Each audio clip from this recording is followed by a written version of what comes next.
ஆனந்தி, என்ன சொல்ற? ஆமாண்டா. டேய், கனவுடா அது. கனவோட விட்றா. ஏன்டா இவ்வளவு பில்டப் கொடுக்குற கனவுக்கு? பயம் இல்லடா, ஆனா அந்த கனவு ரொம்ப அழுத்தமா இருக்குடா. டேய், அவனுக்கு பாடுறா, எதுவுமே தெரியாம எவ்வளவு ஜாலியா விளாண்டு இருக்கான். அவனை போய் செத்து எடுத்து வந்து வீக்க. அவனுக்கு என்ன, தூங்கி விட்டான், ஆகப்பட்டவன் நான் அல்லவா. சரி அப்துல், அடா சீக்கிரம் கேம் போலாம். போலாமா? நீ வாடா. நான் வரடா. ஏன்டா? போடா.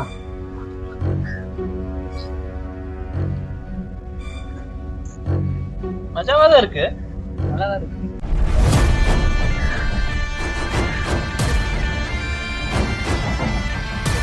நீ ஃபாலோ பண்ற, நான் ஃபாலோ பண்ணுவா. நான் குயிக்குவா. நிகுதி குயிக்குவா. சரி